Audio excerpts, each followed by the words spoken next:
welcome to A Spiritual Guide to Politics. I am Liz Philippos, and I'm here to offer an expanded perspective into this moment in our collective political lives so that we come to a deeper awareness of our capacity to transform and transcend the present paradigm as agents of transformation. Each week, I talk with creative leaders about their spiritual understanding of the current political moment, the possibilities for the well-being of our planetary lives, and the life of the planet itself. They inspire us to know that the personal is political and the political is spiritual.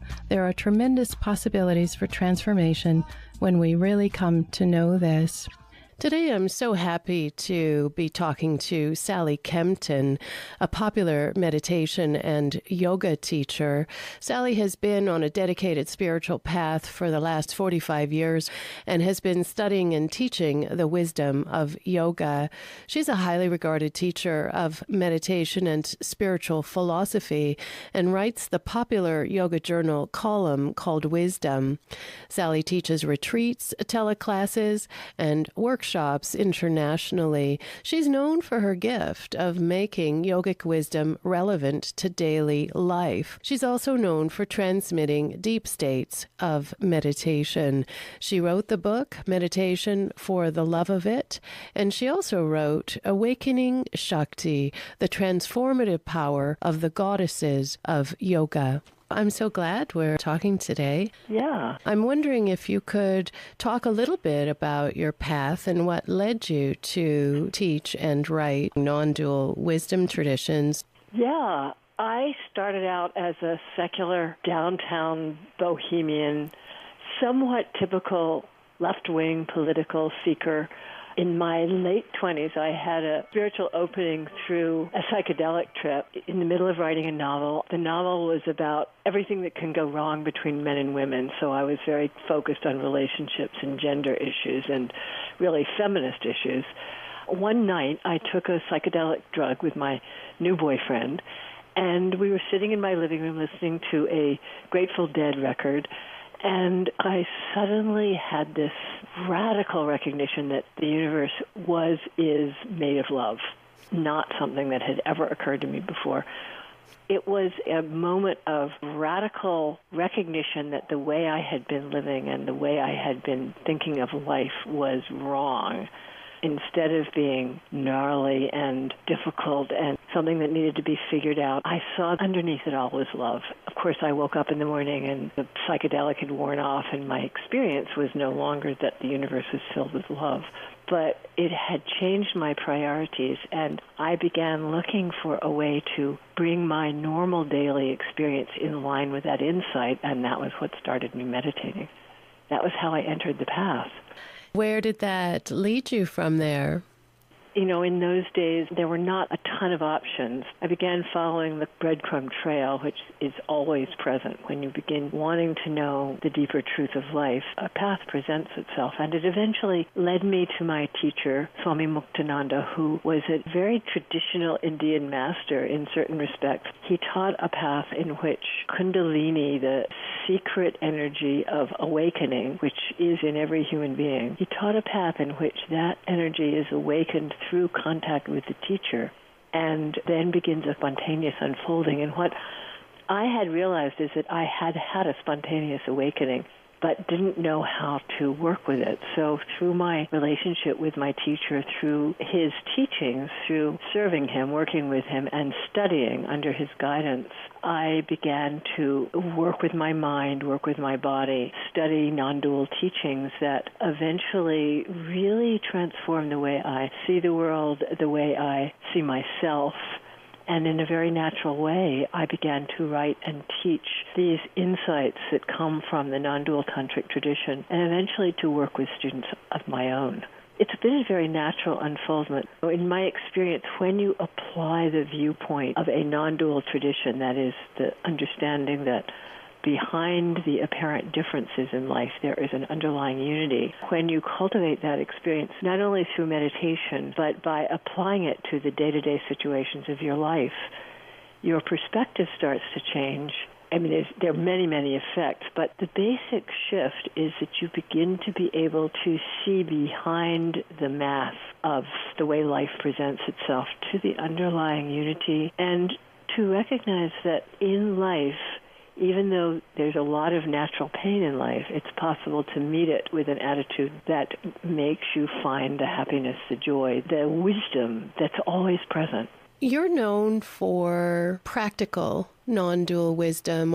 Could you say a bit about that? You know, it sounds very esoteric, the idea of single life. Non-dual wisdom, right. Yeah. You know, as you know, the yogic traditions are filled with interventions, ways of looking at your life and also ways of practicing that are very, very helpful in making life better. And among these are the various visualizations and affirmations that have actually become extremely popular in this culture, the sort of Oprah interventions that we've become familiar with, such as practicing gratitude or looking at a situation in which you feel angry or upset and saying to yourself, well, can I take another perspective on this?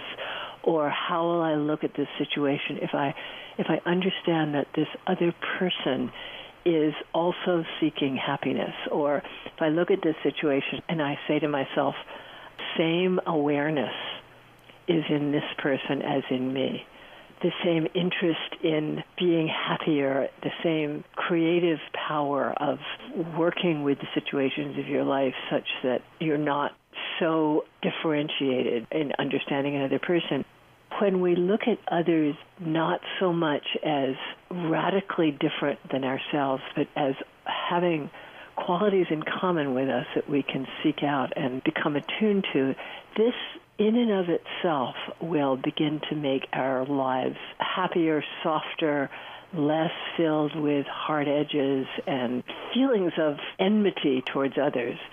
Just being able to see another person as being somewhat like ourselves is going to make a difference. And I would say that the willingness to recognize unity, sameness, or likeness is probably the first step in starting to see the basic non-duality in the universe.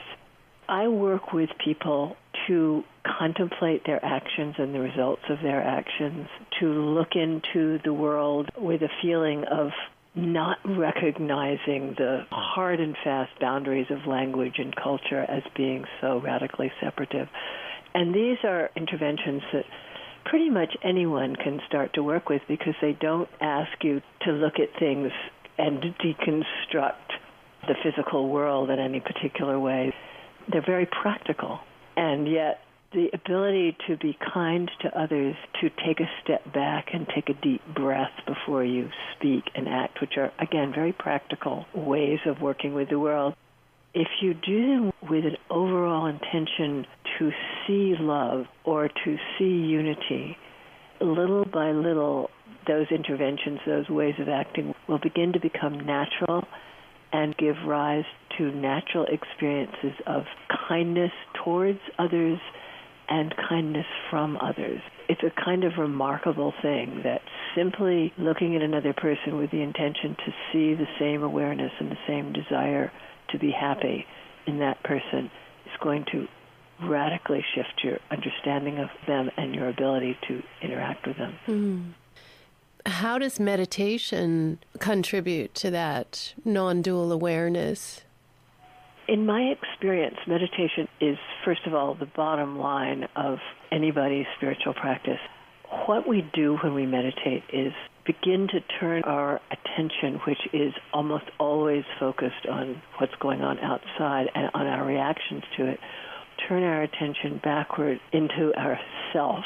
And we can do it in very simple ways by focusing on the breath or repeating a word or just noticing what it feels like to sit and be aware of the sensations and thoughts in the body.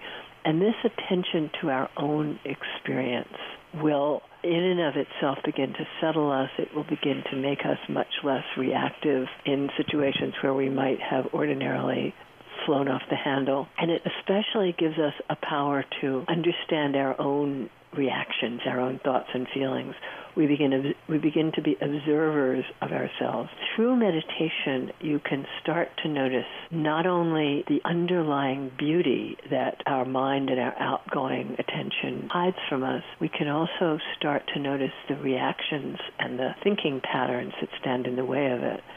So meditation is essentially activity that brings deeper insight and deeper ability to recognize the profound capacity for wisdom and insight that everyone has within us. And that becomes a kind of a basis for shifting the way you work with others, for finding inspiration, for asking questions and receiving answers.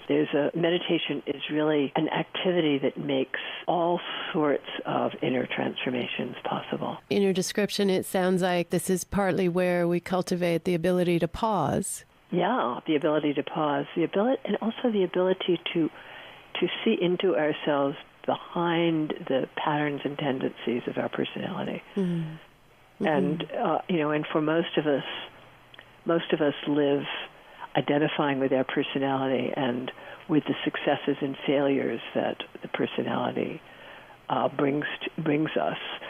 And so learning how to see behind the personality, to see the life force that works through the breath, to feel into the body itself, is tremendously freeing and nourishing in ways that you never realize until you have spent some time finding what your inner being has to give you in the moments that you're willing to stop and pause and turn inside. Mm-hmm. Beautiful. You've worked with many people over the years, people on a spiritual path and maybe even just starting a meditation practice. What is it that people most struggle with? When you first start to meditate, most of us in this society have a fairly hard time sitting still and focusing.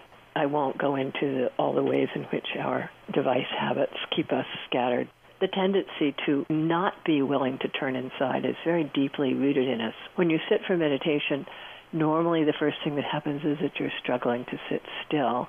When you turn to a meditation technique, which most meditation that's taught in this country now is some form of mindfulness. So people, generally speaking, will sit and focus on the breath or focus on the sensations in the body. And it's boring, to be honest. It's not very stimulating. What happens as you try to focus on the breath is that your thoughts come up and you get completely lost in thought trains. Very often we have no idea how busy the mind is, how active the mind is, or even how negative the mind is until we sit for meditation and start trying to keep our mind on the breath or our mind on the mantra. We see what is going on in the mind, and it's quite disconcerting at first. The main obstruction that comes up for most people, it's looking at your own mind that is the most problematic for most people. And if there are things that you would prefer not to think about, then very often when you first sit for meditation, and this goes on for a long time, the stuff that you've been hiding from yourself, starts to bubble up and you get to see it. And in my experience, this is one of the most positive effects of meditation, because as you sit and notice the thoughts that are bubbling up and notice your tendency to follow every thought and to judge every thought and to get taken out by the thoughts and emotions that show up, in the process of meditation, in the process of noticing the thoughts or feelings and coming back to the breath or coming back to the mantra, you start to experience some freedom from what's going on in your mind. You start to realize that you are not what's going on in your mind, that you are not your thoughts, even though they have such a radical tendency to seem real so that you believe them. Mm-hmm. But you start to make that separation. And then you notice that when you step out of meditation, even though the meditation itself may not have felt very still or quiet, that there is a capacity that's starting to develop to stand aside from your thoughts and your reactive emotions and recognize that you are actually not the thoughts, but the one who is able to know the thoughts, to see the thoughts. Mm-hmm. And that is the beginning of true freedom, to be able to separate yourself from the thoughts and ideas and stories that you're telling yourself and recognize the freedom of your own awareness, That's the transformative shift that is going to change everything about your life if you can cultivate it. Mm-hmm. It's just good to be aware and be reminded that meditation is a practice. We come to a deeper awareness by sticking with it, even though it feels difficult or a struggle, and even just being on a spiritual path and being willing to have a deeper look at ourselves. That's a practice, because we're not really encouraged to do that, as you say. I wanted to note when you started the conversation that your spiritual path began with an awakening through a psychedelic experience. And I just wanted to note that what you followed with is to seek a teacher and to seek a practice, that the opening in and of itself isn't sustainable without following through with something that supports that opening. Would you say that's true? I would say that's completely true. The openings, the awakenings that we have through meditation or through a psychedelic or just spontaneously, because many, many people have spontaneous awakening experiences. Yoga class is one of the great arenas these days for those kinds of awakenings and openings. There can be incredible insight and powerful recognitions of your own beauty and your own capacity and your own connection that happen at such moments, but they are going to be evanescent unless you practice.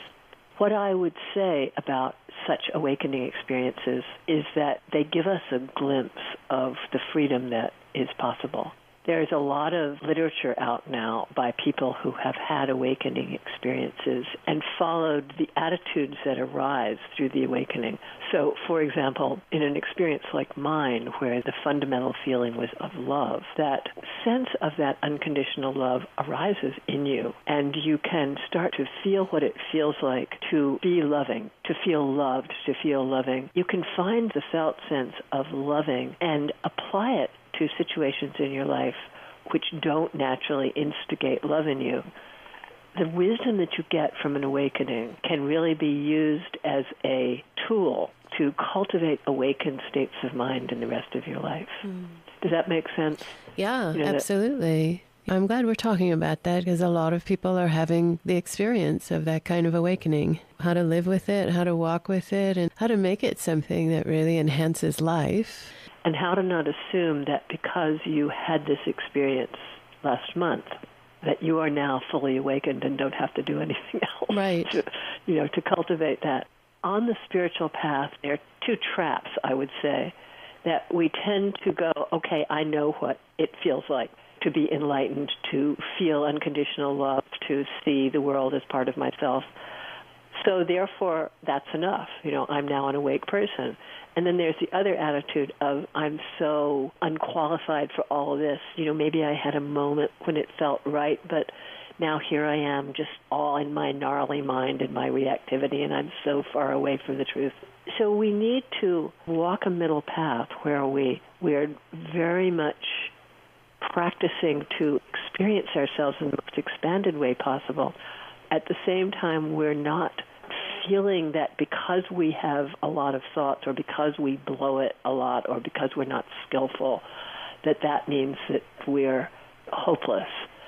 So you need to have enough confidence in your capacity to experience truth and enough tools to turn yourself towards it, while at the same time being willing to do the work that as humans on this planet we need to do in daily life, to take care of ourselves, to be relationally skillful.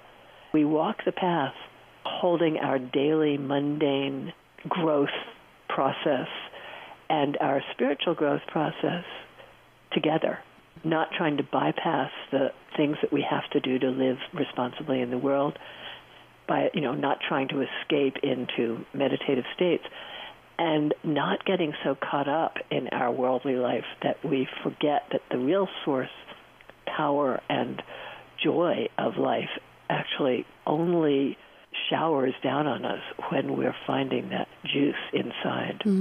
Yep, beautiful. So I just want to make sure that we talk a little bit about awakening Shakti.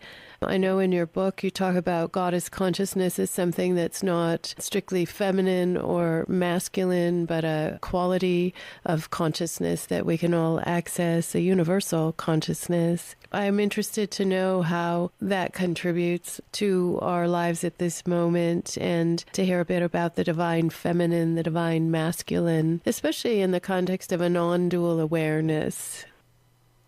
The book, Awakening Shakti, takes the mythology of goddess from the Indian tradition, which is a living tradition in which the divine feminine has been recognized and invoked and worshipped since primordial times to the present day. The thesis in Awakening Shakti is that the archetypal figures of deities are representative of energetic forces in the universe that are constantly present in the earth, in weather, in cosmic events, and which are also present inside the human personality.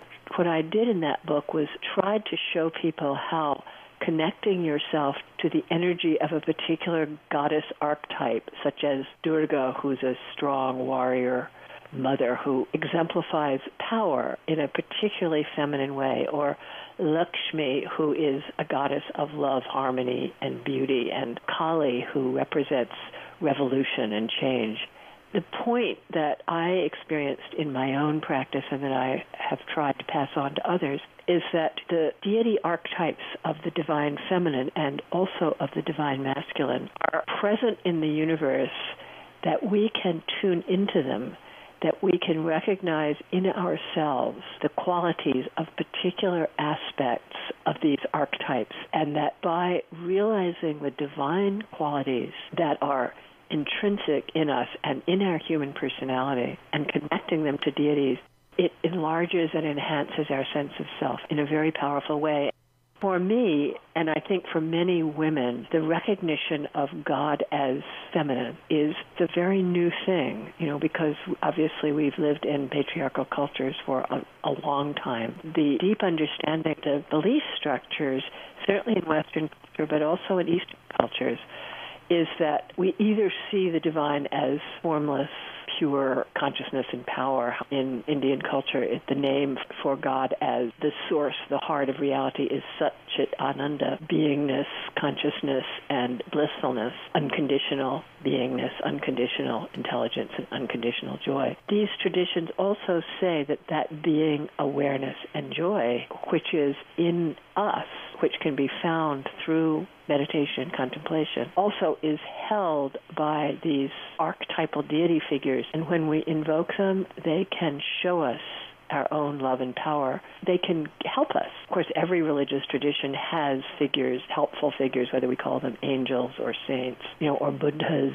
In my tradition, we call them deities. And the unpacking of what feminine divinity looks like and feels like is one of the most significant things that, as modern seekers, we are starting to recognize that there's been this tremendous sense of a splitting between spirit and matter, and tendency has always been to say spirit is masculine and matter, the earth, the body, is feminine. What was a huge recognition for me personally, and what I try to teach to others, is that masculine and feminine are the qualities of consciousness that we tend to call masculine and feminine. That is, the qualities of dynamism and creativity and power, and the qualities of stillness and pure presence, unconditional love. These qualities are not feminine and not masculine. They simply express themselves in different proportions in masculine and feminine bodies. But in the tradition that I teach from, the tantric tradition, there's a very deep understanding that the creative power that's at the heart of the universe, the power behind the Big Bang, the power behind all of this manifestation is actually feminine, not in a gendered sense, but in the sense that creativity is seen as an intrinsic quality of the feminine aspect of the divine. And it's not that the masculine and feminine divine are separate. They are completely one at that level of consciousness. But at the highest level, the divine masculine is the ground of everything, the ground of being, as the Buddhists say. whereas the divine feminine is the powers that arise within that ground of being. So we could say the divine masculine is pure being itself with no attributes, whereas the divine feminine is pure becoming, is that creative energy that makes everything happen. And when we understand that our creativity is feminine, whether we're in female bodies or in male bodies, it deeply changes our attitudes towards masculine and feminine, towards energy, and towards our own relationships to power. Mm-hmm. Do you feel like we're coming into some kind of balance these days, that people talk about a rise of the divine feminine? Are we coming back into a unity between masculinity and femininity, or what do you think is happening? Well, I think we're in the middle of a gender revolution that has enormous consequences, at every level. And right now it feels like we are in the revolution part of it. I've been involved in feminist movement since the 70s, involved in this process of the political and social equalization of women for the last 45 years. What I've seen is that it's very much a process of 2 steps forward, 1 step back, or 1 step forward, 2 steps back, depending on how you look at it. Women realize, oh my God, the things I've been putting up with. And then there's this tremendous uprising of anger and intensity, as we're seeing in the Me Too movement, and rightly so. We're talking about things that have been embedded in society that are extremely oppressive on so many levels, and then there will be a backlash, and the backlash will stop the revolution, but also allow things to kind of be assimilated more deeply in the society. It's a very much of a gradual process, but I think we can see that the tendency is towards a deeper insight that all humans, of all genders, of all races, of all classes, are equally deserving of honor, respect, and rights. This is an idea that we thought we had figured out, at least in the West, and are now realizing, okay, we partially had it figured out, but there's a lot more to do. So the social and political upheavals that we're experiencing now are part of the revolution that I believe is going to take us to a new kind of dignity in the way we experience gender differences, racial differences, class differences. I certainly hope that's the case. The recognition of the divine substratum of all human life, and in fact of all life on this planet, is one of the things that can most quickly undo the reliance on our accustomed barriers between people. If you can really see that there is one awareness acting as you and as me, and it makes you more open and intimate and willing to experience the depths in other people. There's a lot going on, and some of it feels painful, some of it feels over the top, and the backlash can feel very reactionary. There's certainly a lot of reactionary backlash going on in this country right now. The spiral is upward. It's towards greater wholeness, greater awareness, and you can really see it. I see it in the transformation, the generational transformations that have occurred since my youth. My friends' children and their children all have clearly evolved. And that generational evolution has its messy qualities, its messy expressions, but generally the tendency is towards greater inclusiveness.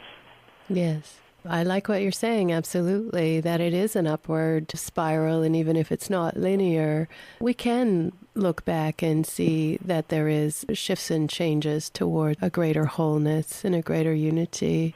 So I'm grateful. I'm grateful for your work. Thank you so much for what you do in the world and all the dedication and devotion of your path and the wisdom that you shared with us today.